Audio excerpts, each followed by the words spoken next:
എൻ്റെ ജീവിതത്തിൽ ഞാൻ തന്നെ ചെയ്ത ഒരുപാട് നല്ല കാര്യങ്ങളുണ്ട്.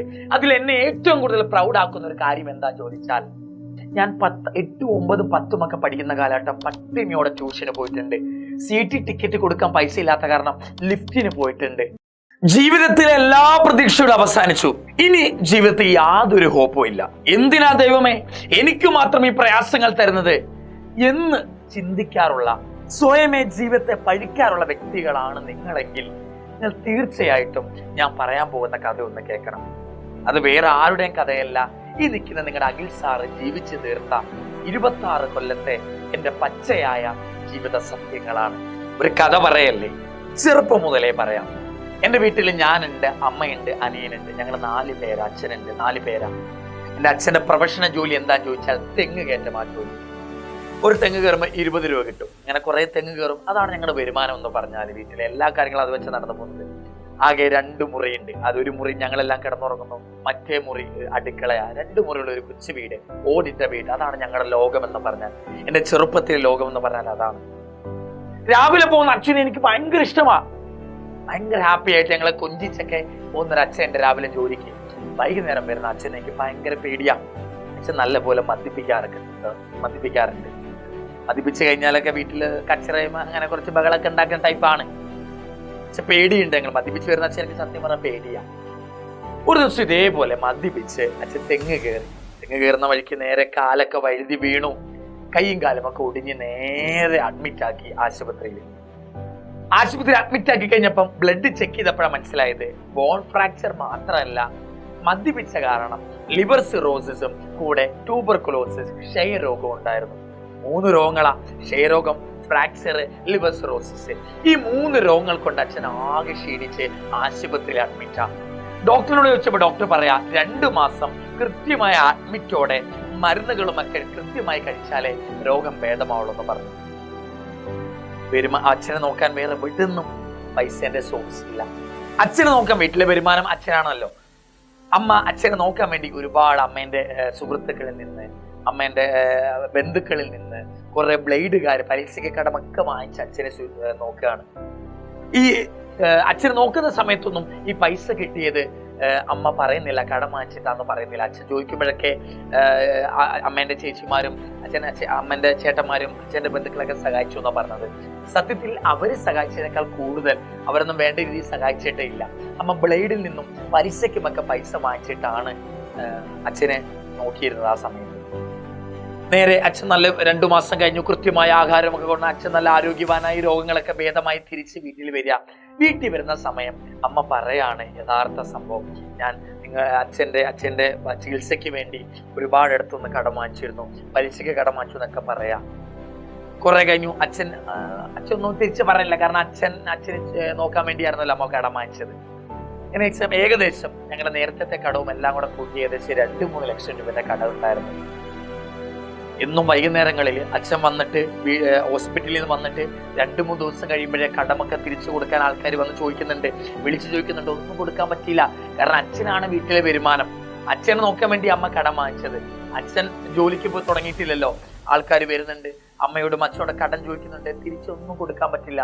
അവര് കടം തിരിച്ചു കൊടുക്കാൻ ഇല്ലാത്തപ്പം വീട്ടിലെ സാധനങ്ങൾ എടുത്തുകൊണ്ട് പോകുന്നുണ്ട്. അമ്മേന്റെ കുറെ സ്വർണ്ണാഭരണങ്ങൾ അമ്മ എടുത്തു കൊടുക്കുന്നുണ്ട്.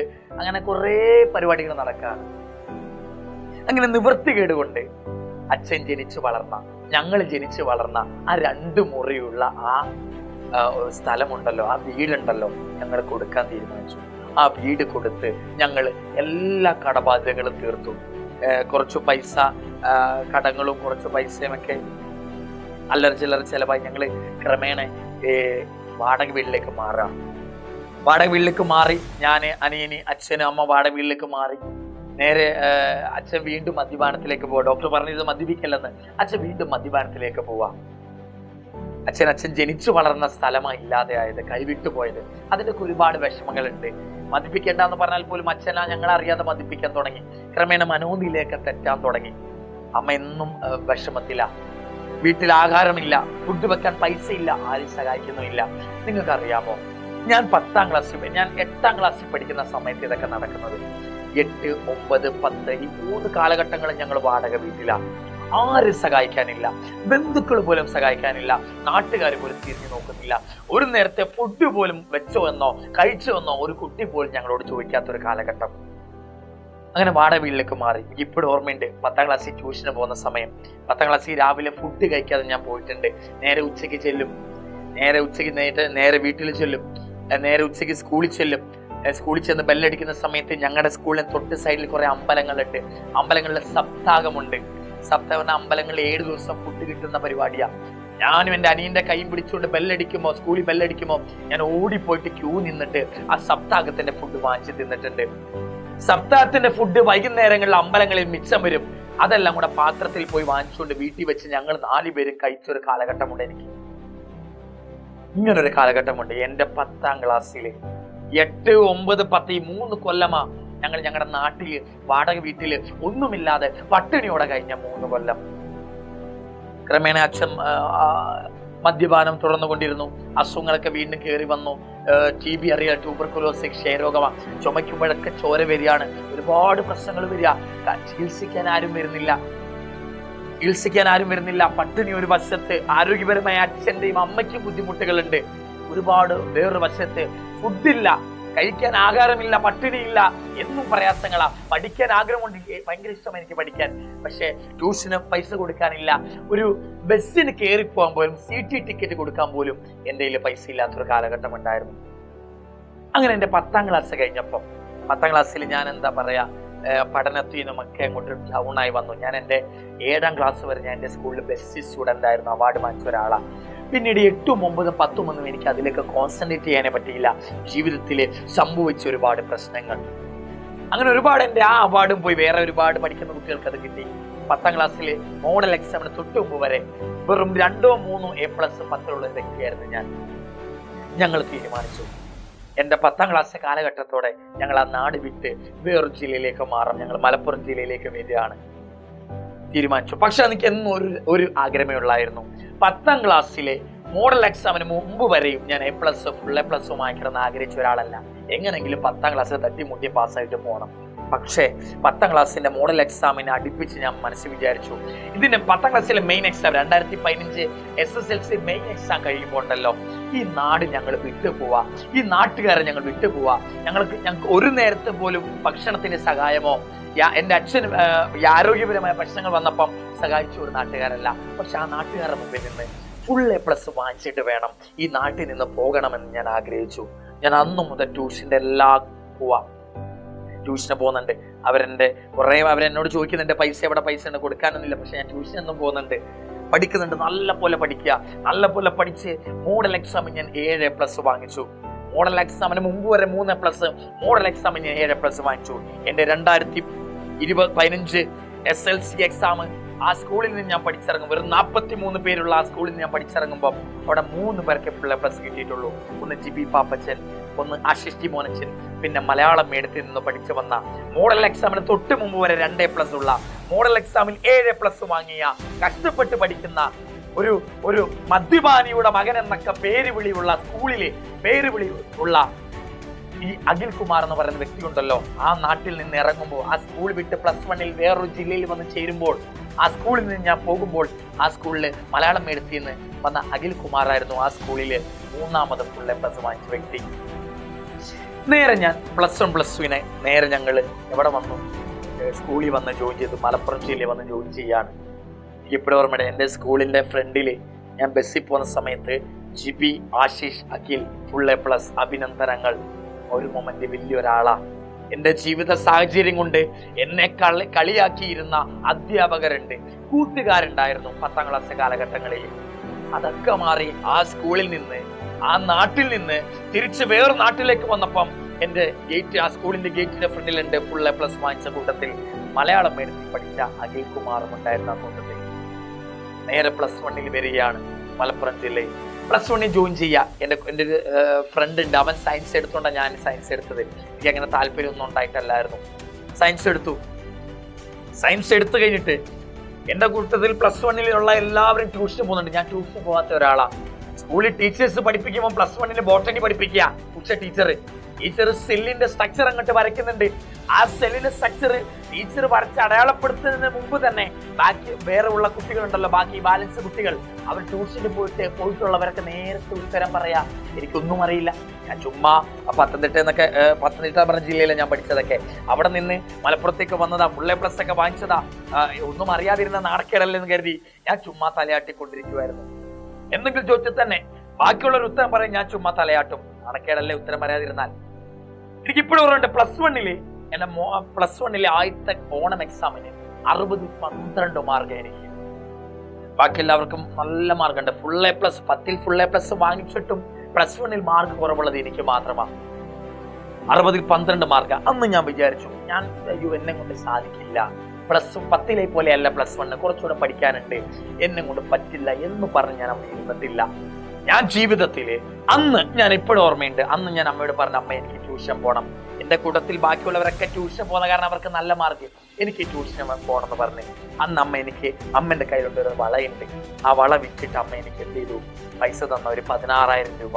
ആ 16,000 രൂപയ്ക്ക് ഞാൻ പോയി ട്യൂഷൻ ചേർന്നു. ആ ട്യൂഷൻ ഞാൻ എല്ലാ ക്ലാസ്സും അറ്റൻഡ് ചെയ്തു. നൈറ്റ് ക്രാഷ് അടക്കം ഞാൻ അറ്റൻഡ് ചെയ്തു. പ്രീവിയസ് ഇയർ ക്വസ്റ്റ്യൻ ഡൗൺലോഡ് ചെയ്തിരുന്ന് പഠിക്കാൻ തുടങ്ങി. പഠിച്ച് ഞാൻ 2017 +2 കഴിഞ്ഞ് ആ സ്കൂളിൽ നിന്ന് ഇറങ്ങുമ്പോൾ 60ൽ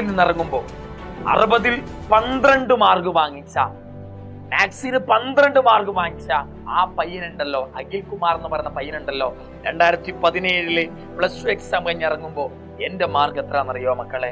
എന്റെ മാർക്ക് 1200ല് 1186 എന്റെ mark, with 98.83. This is my percentage. ഒന്നും സാധിക്കില്ല. എന്നെ 60ൽ 12 കിട്ടിയേ. മലയാളം എഴുത്തിൽ നിന്ന് വന്നതാ. ഇംഗ്ലീഷ് ഒന്നും എഴുതാൻ പോലും കിട്ടുന്നില്ല. എനിക്കിപ്പോൾ ഓർമ്മയുണ്ട്, ഞാൻ +1 പഠിക്കുന്ന സമയത്ത് സുവോളജിയില് സീലോം എന്ന് പറഞ്ഞൊരു വാക്കുണ്ട്. അത് യഥാർത്ഥത്തിൽ ഇങ്ങനെ എഴുതുക, പ്ലാൻ ആനിമൽ കിണ്ടത്തിൽ. ഞാൻ മലയാളം എഴുത്തിൽ നിന്ന് വന്നാൽ എനിക്ക് കിട്ടുന്നില്ല. ഞാൻ എഴുതി വെച്ചത് സെലോം എന്ന് എഴുതിയത് സുവോളജി ടീച്ചർ എന്നെ കളിയാക്കിയിട്ടുണ്ട്. ആ കളിയാക്കി അഖിലുണ്ടല്ലോ +2 കഴിഞ്ഞ് ഇറങ്ങിയത് 98.83 കൊണ്ടാ. കളിയാക്കലുകൾ ഒരുപാട് ഇടത്ത് നിന്ന് വന്നു. ബാക്കിയുള്ള കൂട്ടുകാരൻ നിറയെ ഉത്തരം പറയുമ്പോഴും ചുമ്മാ തലയാട്ടിക്കൊണ്ടിരുന്നു.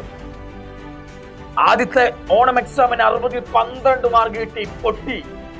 എന്നിട്ട് പോലും ഞാൻ എന്നെ കൊണ്ട് പറ്റില്ല എന്ന് വിചാരിച്ചോ? ഞാൻ നിർത്തിക്കളഞ്ഞോ? ഞാൻ തോൽവി ഉറപ്പിച്ചോ? ഞാൻ വീണുപോയോ? ഇല്ല. എന്റെ മനസ്സിൽ ഞാൻ മോട്ടിവേഷൻ എന്ന് പറഞ്ഞ സാധനത്തെക്കാൾ എനിക്ക് ഏറ്റവും ഇഷ്ടമായ ഒരു വാക്കുണ്ട്. ദിസ് ഈസ് മൈ അൾട്ടിമേറ്റ് സൂത്രവാക്യം. എന്റെ ജീവിതത്തിന്റെ ഏറ്റവും വലിയ സൂത്രവാക്യം എന്താന്ന് ചോദിച്ചാൽ ഞാൻ പറയാറുണ്ട്, ഇസ് ഈഗോ. വാശി തോപ്പിക്കണം, അവനേക്കാൾ മുന്നേറണം, അവനേക്കാൾ നല്ല നിലയിലെത്തും. അവൻ കാറും ബൈക്കും വാങ്ങിച്ചിട്ടുണ്ടെങ്കിൽ ഞാൻ കാണിച്ചു കൊടുക്കും. അതാണ് എന്റെ ജീവിതത്തിലെ ഏറ്റവും വലിയ വാക്ക്, ഈഗോ, വാശിയ. ജീവിതത്തിൽ ഇന്നേ വരെ പഠിച്ചെവിടെങ്കിലും എത്തിയിട്ടുണ്ടെങ്കിൽ അതിന്റെ പിന്നിലെ സൂത്രവാക്യം നിങ്ങൾ എന്നോട് ചോദിച്ചാൽ ഞാൻ പറയും, it is ego, not any motivation. അല്ലെങ്കിൽ ഒരുപാട് നല്ല വ്യക്തികൾ, ജവഹർലാൽ നെഹ്റു, ഗാന്ധിജി പോലുള്ള നല്ല വ്യക്തികൾ ജീവിച്ച ഒരുപാട് കഥകൾ കേട്ട് നിങ്ങൾ മോട്ടിവേറ്റഡ് ആയ അല്ല. എന്റെ ജീവിതത്തിൽ എനിക്ക് ലഭിച്ച പഴികളും എന്നെ കളിയാക്കിയ മൊമെന്റുകളുമാ എന്നെ ജീവിതത്തിൽ ഇവിടെ എത്തിക്കാനുള്ള കാരണം. ഞാൻ എപ്പോഴും പറയുന്നൊരു കാര്യമാണ്, വാശി വേണം. കുറച്ചൊക്കെ ഈഗോ ആകാം. ഈഗോ ഒരുപാടാകല്ല, ഓവറാണ്. കുറച്ചൊക്കെ ഈഗോ നിങ്ങൾക്കാകാം. ഇതാണ് ജീവിതത്തിൽ. +2ൽ അത്രയും മാർക്ക് കൊണ്ട് അങ്ങനെ ഇറങ്ങിയത്.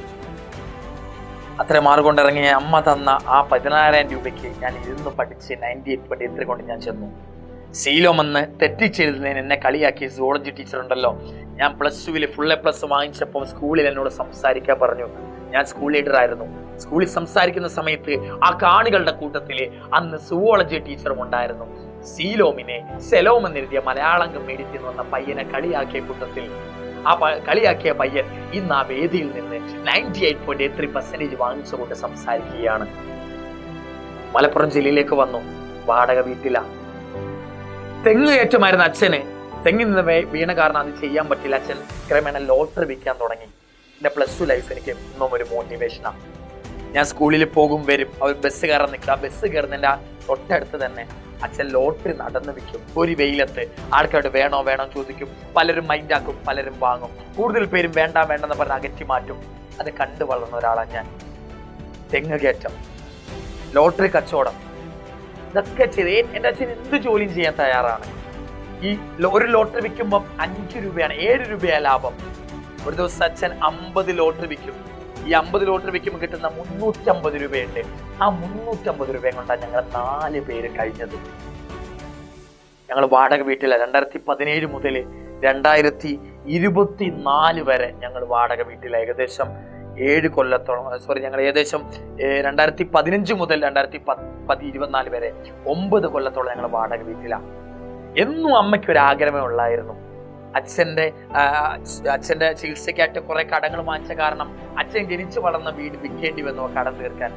അച്ഛൻ്റെ പേരിൽ ഒരു വീട് വാങ്ങിക്കുക എന്നും അച്ഛൻ്റെയും അമ്മേൻ്റെയും എൻ്റെ മനസ്സുള്ള ഒരു ആഗ്രഹമാണ്. എൻ്റെ ജീവിതത്തിൽ ഞാൻ തന്നെ ചെയ്ത ഒരുപാട് നല്ല കാര്യങ്ങളുണ്ട്. അതിൽ എന്നെ ഏറ്റവും കൂടുതൽ പ്രൗഡാക്കുന്ന ഒരു കാര്യം എന്താ ചോദിച്ചാൽ, ഞാൻ അധ്വാനിച്ച് ഞാൻ പഠിപ്പിച്ചുണ്ടാക്കിയ പൈസയ്ക്ക് എൻ്റെ അച്ഛൻ്റെയും എൻ്റെ അമ്മേൻ്റെയും പേരിൽ പട്ടാമ്പിയിൽ അവരുടെ പേരിൽ സ്വന്തമായിട്ട് വേറെ ആരും എന്നെ സഹായിച്ചിട്ടില്ല. അമ്മൻ്റെ അച്ഛൻ്റെ പേരിൽ ഏകദേശം 28 ലക്ഷം രൂപ എൻ്റെ വീട് വാങ്ങിച്ചു കൊടുത്ത ഒരാളാണ് ഞാൻ. എൻ്റെ ഏത് വയസ്സിലാണെന്നറിയോ? എൻ്റെ 24-ാമത്തെ വയസ്സിൽ. എൻ്റെ 24-ാമത്തെ വയസ്സിൽ എൻ്റെ അമ്മയ്ക്കും അച്ഛനും ആ നാട്ടിൽ നിന്ന് കൈവിട്ടു പോയ വീട് പോലൊരു വീട് ഞാൻ വാങ്ങിച്ചു കൊടുത്തിട്ടുണ്ട്. ഒരു കടബാധ്യതകളും ഇല്ലാതെ എൻ്റെ അമ്മൻ്റെ അച്ഛൻ്റെ പേരിൽ. എൻ്റെ ജീവിതത്തിലെ ഒരു മകനാണ് എന്നുള്ളൊരു എൻ്റെ ഡ്രീം ഉണ്ടല്ലോ, ഒരു മകൻ എന്ന നിലയിൽ ഞാൻ ചെയ്തു കൊടുക്കേണ്ട ഏറ്റവും വലിയ ഡ്രീം ഞാൻ ഫുൾഫിൽ ചെയ്യുന്നത് അപ്പോഴാണ്. നിങ്ങൾ ആലോചിച്ച് നോക്ക്, ഞാൻ ജീവിതത്തിൽ എന്തെങ്കിലും തോറ്റുപോയിരുന്നെങ്കിൽ നിങ്ങൾ ആലോചിച്ച് നോക്ക്. അതൊന്നുമല്ല ഞാൻ പറയണത്. ഞാൻ 8, 9, 10 ഒക്കെ പഠിക്കുന്ന കാലഘട്ടം പട്ടിണിയോടെ ട്യൂഷന് പോയിട്ടുണ്ട്. CT ടിക്കറ്റ് കൊടുക്കാൻ പൈസ ഇല്ലാത്ത കാരണം ലിഫ്റ്റിന് പോയിട്ടുണ്ട്. സപ്താഹത്തിന് അമ്പലത്തിൽ നിന്ന് കിട്ടുന്ന ഫുഡ് വെച്ച് തിന്നിട്ടുണ്ട്. ടിഫിൻ ബോക്സിൽ നല്ല ചോറുണ്ട്, വെള്ള അരിയുടെ ചോറുണ്ട്, മീൻ കഷ്ണം പൊരിച്ചതുണ്ട്, മുട്ടയുണ്ട്, നല്ല നല്ല ഉരുളക്കിഴങ്ങ് മെഴുക്കോട്ടിയുണ്ട്, ഉപ്പേരിയുണ്ട്. ഇതൊക്കെ തിന്നുകൊണ്ട് ഇതൊക്കെ കൊണ്ടുവന്ന ഒരാളല്ലേ നിങ്ങൾ? ആലോചിച്ച് നോക്ക് മക്കളെ. ഇതൊന്നും ഇല്ലാത്തൊരു കാലഘട്ടം സപ്താഹത്തിന്റെ ഫുഡിന് വേണ്ടി അമ്പലത്തിൽ ക്യൂ നിന്ന് നേരെ സ്കൂളിലെ ബെല്ലടിക്കുമ്പോൾ അനിയന്റെ കയ്യും പിടിച്ചുകൊണ്ട് പോയി നിന്ന് സപ്താഹത്തിന്റെ ഫുഡ് നിറയെ വാങ്ങി കഴിച്ച് വയർ നിറച്ചൊരു കാലഘട്ടം. അമ്മ ഒരുപാട് പട്ടിണി, അച്ഛനും മദ്യപാന. അമ്മ ഒരുപാട് കൂട്ടുകാരുടെ അടുത്ത് പോയി ചോദിക്കും, 100, 200 കടം വാങ്ങിക്കും. ആ കടം വാങ്ങിച്ച പൈസ കൊണ്ടായിരുന്നു ഞങ്ങൾ എൻ്റെ 8, 9, 10 കാലഘട്ടം നടന്നു പോയത്. അമ്മ തൊഴിലുറപ്പിന് പോകുന്നത് കുറെ കിട്ടുന്ന പൈസ കൊണ്ടൊക്കെ ഞങ്ങൾ ജീവിച്ചുകൊണ്ട് പോകുന്നത്. ഈ ഒരു കാലഘട്ടം നിങ്ങൾ ആലോചിച്ച് നോക്ക്. ഈ കാലഘട്ടത്തിലൂടെ ഒക്കെ പോയ ഒരാളാണ് ഞാൻ. ഇന്ന് ഞാൻ 8, 9, 10 ക്ലാസ് കാലഘട്ടം ഉണ്ടല്ലോ, ഞാൻ ആ കാലഘട്ടത്തെ അനുഭവിക്കുന്ന പോലെ ഇന്ന് നിങ്ങൾ അനുഭവിക്കുന്നുണ്ടോ മക്കളെ? സപ്താഹത്തിന്റെ ഫുഡ് തിന്ന് വളരേണ്ട കാലഘട്ടം നിങ്ങൾക്കുണ്ടോ? ചോറ് തിന്നാൻ നിങ്ങൾക്ക് ആഗ്രഹിച്ചാൽ നേരെ അടുക്കളയിൽ നിന്ന് പോയി കോരിയെടുത്ത് തിന്നാനുള്ള അവസരം നിങ്ങൾക്കില്ലേ? ഇതുപോലും ഇല്ലാത്തൊരു കാലഘട്ടത്തിലൂടെ വന്നാൽ ഞാൻ ആലോചിച്ച് നോക്ക്. ഞാൻ വാശി കൊണ്ട് ജീവിച്ചവനാണ്. ഞാൻ ജീവിതത്തിൽ തോക്കണമെങ്കിൽ അത് ഞാൻ തീരുമാനിക്കണം. എന്റെ ജീവിതത്തിൽ ഞാൻ എന്നും കൊണ്ടുവന്നൊരു സാധനമുണ്ട്. മോട്ടിവേഷനോ വലിയ മഹത് വ്യക്തികളുടെ ജീവിതമോ അല്ല എനിക്ക് പറയാനുള്ളത്. നിങ്ങളുടെ ജീവിതത്തിലെ പ്രശ്നങ്ങൾ നിങ്ങൾ തന്നെ ആലോചിക്കുക. നിങ്ങൾ ഇന്ന് പഠിച്ചില്ലെങ്കിൽ നിങ്ങളുടെ വീട്ടുകാരാണ് അനുഭവിക്കാൻ പോകുന്നത്. നാട്ടിൽ ഒരുപാട് പേർ നിങ്ങളെ പരിക്കാൻ തുടങ്ങും. ഒരുപാട് നാട്ടുകാർ നിങ്ങളെ കഴിവ് കെട്ടവനെന്നോ ഒന്നിനും ഉപകാരമില്ലാത്ത മകനെന്നോ മകളെന്നോ വിളിക്കാൻ തുടങ്ങും. ഏതെങ്കിലും കഴിവുള്ളവൻ നിങ്ങളെ കഴിവില്ലാത്ത നിങ്ങളെ അങ്ങോട്ടും ഇങ്ങോട്ടും ഒക്കെ തട്ടിക്കൊണ്ടിരിക്കും.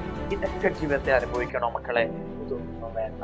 കമോൺ ഗൈസ്, ഞാൻ എപ്പോഴും പറയുന്നു, 10ാം ക്ലാസ്സിൽ നിന്ന് ഫുൾ A+ വാങ്ങി, +2-വിലും ഫുൾ A+ വാങ്ങി, നീറ്റ് എഴുതി, ഡോക്ടറായി, ഈ 3ഇടത്തും ഞാൻ വിജയിച്ച ഒരാളാണ്. ഞാൻ പറയുന്നു, ഈ 3ഇടത്തും വിജയിക്കാനുള്ള കാരണം എന്താന്ന് ചോദിച്ചാൽ ഞാൻ എപ്പോഴും പറയുന്നൊരു കാര്യമാണ് സ്റ്റഡി. നിങ്ങൾ നിങ്ങളുടെ ജീവിതത്തെ മാറ്റിമറിക്കാൻ താല്പര്യപ്പെടുന്നുണ്ടെങ്കിൽ, നിങ്ങളുടെ അവസ്ഥ മാറാൻ താല്പര്യപ്പെടുന്നുണ്ടെങ്കിൽ, എൻ്റെ അമ്മയും അച്ഛനും എനിക്ക് വേണ്ടി കുറെ അധ്വാനിക്കുന്നുണ്ട്, എനിക്ക് അവരെ സഹായിക്കണമെന്നൊക്കെ ആഗ്രഹമുണ്ട്, അത് അങ്ങനെ സാധിക്കണമെങ്കിൽ ഞാൻ പറയുന്നു, പഠിക്കുക, സ്റ്റഡി. പഠനം കൊണ്ട് ജീവിതത്തിൽ രക്ഷപ്പെട്ട ഒരാളാണ് ഞാൻ പറയുന്നു. നിങ്ങളൊന്ന് പഠിച്ചു നോക്കൂ മക്കളെ, നിങ്ങളുടെ ജീവിതം മാറുമെന്ന് നിങ്ങൾക്കറിയാം. എൻ്റെ ജീവിതം എങ്ങനെയാടാ? ഇന്ന് എൻ്റെ ജീവിതത്തിലെല്ലാം ഉണ്ട്. എൻ്റെ അച്ഛൻ ചുമ്മാ ഇരിക്കുന്നത്, എൻ്റെ അച്ഛൻ ചുമ്മാ ഇരിക്കുന്ന ഇഷ്ടമല്ല കേട്ടോ. എൻ്റെ അച്ഛൻ ഇന്ന് പറയുകയാണെങ്കിൽ, എൻ്റെ അച്ഛനെ കുറിച്ച് പറയുകയാണെങ്കിൽ, എൻ്റെ അച്ഛൻ ഓട്ടോ ഡ്രൈവറാണ്. സ്വന്തമായിട്ടൊരു ഓട്ടോ ഡ്രൈവറാണ്. ഒന്നുമില്ല. അച്ഛനാണെങ്കിൽ അച്ഛന് കിട്ടുന്ന അച്ഛൻ്റെ ചില പരിപാടികളും അച്ഛന് വീട്ടിലെ കാര്യങ്ങളൊക്കെ അച്ഛനിക്ക് ഓട്ടോ ഓടിച്ചൊക്കെ അച്ഛൻ അങ്ങ് നോക്കുകയാണ്. അച്ഛന് ഇഷ്ടം അതാണ്. അച്ഛന് ഡ്രൈവിംഗ് ആണെങ്കിൽ അച്ഛന് വെറുതെ ഇരിക്കുന്ന ഇഷ്ടമല്ല. അതുകൊണ്ട് അച്ഛൻ ഓട്ടോ വേണമെന്ന് പറഞ്ഞ് ഞങ്ങൾ ആ ഓട്ടോ വാങ്ങിച്ചു കൊടുത്തു. അങ്ങനെ അച്ഛൻ ഓട്ടോന്റെ ജീവിതമാണ് ഉള്ളത്. അമ്മയാണെങ്കിലുണ്ടല്ലോ, അമ്മയാണെങ്കിൽ എന്നും യൂട്യൂബ് കാണുന്നു, കുറെ പുതിയ റെസിപ്പീസ് ഉണ്ടാക്കുന്നു, പരീക്ഷിക്കുന്നു, അമ്മ തന്നെ തിന്നു തീർക്കുന്നു, കുറച്ച് അച്ഛന് കൊടുക്കുന്നു. അങ്ങനെ അവരവരുടെ ലോകത്താണ്. അമ്മയാണെങ്കിലും അച്ഛനാണെങ്കിലും അവരൊരു ലോകത്താണ്, കുക്കിംഗ്. അനിയനെ കുറിച്ച് പറയുകയാണെങ്കിൽ അനിയൻ 10ാം ക്ലാസ് വരെ പഠിച്ചിട്ടുള്ളൂ കേട്ടോ. അങ്ങനെ പഠിക്കണം എന്നില്ല, ആഗ്രഹമില്ലാത്ത ടൈപ്പാണ്. 10ാം ക്ലാസ് വരെ പഠിച്ചിട്ടുള്ളൂ. അനിയൻ ബൈക്ക് മെക്കാനിക്കാണ്. ബൈക്കിന്റെ രീതികളും പുതിയ ബൈക്കും ഭയങ്കര ഇഷ്ടം. ബൈക്കുകളെ ഭയങ്കര ഇഷ്ടമാണ്. ഒരു ബൈക്ക് മെക്കാനിക്, ഒന്നാം തരം ഒരു ബൈക്ക് മെക്കാനിക്, സ്വന്തമായിട്ട് കടകളും ഒക്കെ ഉള്ള ഒരാളാണ്. ഈ കുടുംബത്തിലെ 4ാമത്തെ ആൾ ആരാന്നറിയാമോ? ആ 4ാമത്തെ ആള് ഞാനാടാ. 4ാമത്തെ ആൾ ആരാ? അഖിൽ സാർ. 4ാമത്തെ ആൾ അഖിൽ സാറാ. ഞാൻ വെറും അഖിലല്ല കേട്ടോ. ഞാൻ വെറും അഖിലല്ല കേട്ടോ. ഒരു തെങ്ങ് കയറ്റക്കാരന്റെ മകനാണ് കേട്ടോ ഞാൻ. പട്ടിണിയോടെ സ്കൂളിൽ പോയിട്ട് സപ്താഹത്തിന്റെ ഫുഡ് തിന്ന് വളർന്ന ഒരാളാണ് ഞാൻ. അമ്മ 10ാം ക്ലാസ് +1 വന്നിട്ട് 60ൽ 12 മാർക്ക് മാത്സിന് കിട്ടിയപ്പോൾ അമ്മ തന്ന 16,000 രൂപ കൊണ്ട് ട്യൂഷന് പോയിട്ട് ഫുൾ A+ വാങ്ങിച്ച ഒരാളാണ് ഞാൻ. ഞാൻ ആരാണെന്ന് ചോദിച്ചാൽ എനിക്ക് ഏറ്റവും കൂടുതൽ പ്രൗഡ് മൊമെന്റ് ഉണ്ട്. അമ്മയ്ക്കും അച്ഛനും വീട് കൈവിട്ടു പോയി, വാടക വീട്ടിലേക്ക് മാറി, സ്വന്തമായിട്ട് അമ്മന്റെ അച്ഛന്റെ പേരിൽ വീട് വാങ്ങിക്കൊടുത്ത ഒരാളാണ് ഞാൻ 24ാമത്തെ വയസ്സിൽ. അതാണ് എൻ്റെ ജീവിതത്തിൽ ഞാൻ ചെയ്ത ഏറ്റവും വലിയ എനിക്ക് ഫയർ തരുന്ന ഒരു സാധനം. ഇന്ന് ഞാൻ ആരാണെന്ന് ചോദിച്ചാൽ I am not Akhil Kumar, now I am doctor Akhil Kumar. ജീവിതത്തിൽ ചുമ്മാതെ കിട്ടിയതൊന്നുമല്ല.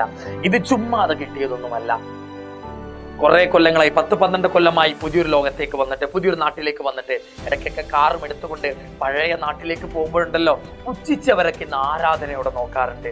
പുച്ഛിച്ചവരൊക്കെ ഉണ്ടല്ലോ, അന്ന് എന്നെ കളിയാക്കിയ ഒരുപാട് ആൾക്കാരുണ്ട്. ആ കളിയാക്കിയവരൊക്കെ കാറിൽ ചെന്നിറങ്ങുമ്പോൾ, ഞാനും അമ്മയും അച്ഛനും അനിയനും ഒക്കെ കാറിൽ ചെന്നിറങ്ങുമ്പോണ്ടല്ലോ, ആ നാട്ടിലെ ആ ഡോക്ടറാണ് വരുന്നത്, അല്ലെങ്കിൽ ബാലകൃഷ്ണന്റെ മകൻ ഡോക്ടറാണ് എന്നുള്ളൊരു മൊമെന്റ് ഒക്കെ ഉണ്ടല്ലോ, വലിയൊരു സാധനമാണ്.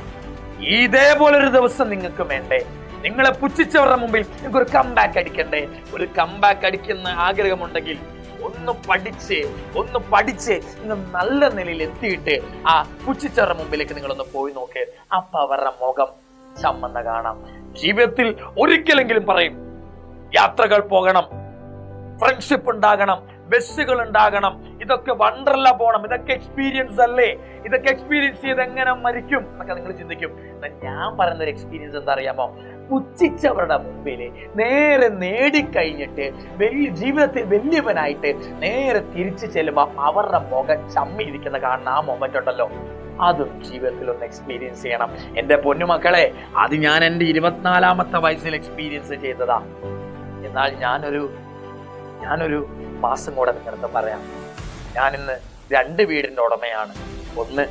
ഒന്ന് എൻ്റെ അച്ഛൻ്റെ അമ്മേന്റെ പേരിൽ ഞാൻ പട്ടാമ്പിയിൽ വാങ്ങിച്ച വീട്. രണ്ടാമതുണ്ടല്ലോ, എൻ്റെ അച്ഛൻ ജനിച്ചു വളർന്ന ആ 2 മുറിയുള്ള ആ ഓടിട്ട വീടുണ്ടല്ലോ, എൻ്റെ അച്ഛന് കയ്യിൽ നിന്ന് പോയ വീട്, അതും ഇന്ന് എൻ്റെ അച്ഛൻ്റെ പേരിലാണ്. ആ പഴയ വീടും മാസ് കാണിച്ച് ആ വീടും ഇന്ന് ഞങ്ങളുടെ പേരിലാണ് മക്കളെ. എനിക്ക് ഭയങ്കര ആഗ്രഹമായിരുന്നു.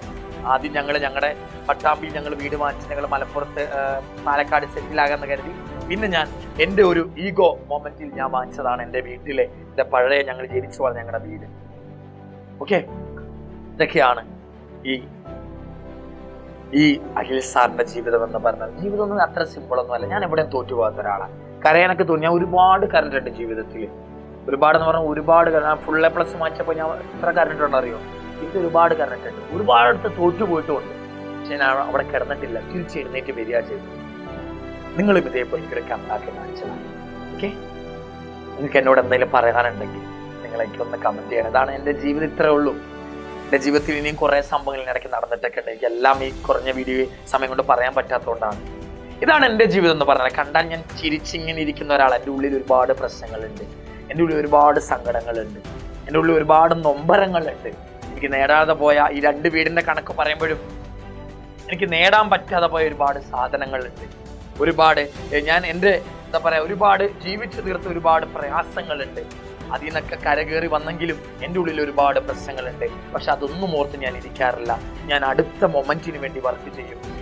അതിനെ തിരുത്താൻ വേണ്ടി ഞാൻ വർക്ക് ചെയ്യും. ഞാൻ അങ്ങനെ ഒരു ടൈപ്പാണ് മക്കളെ. Come on guys, a better days are coming for you. A better days are coming for you. അതാണ് എന്റെ വാക്ക്. A better days are coming for U.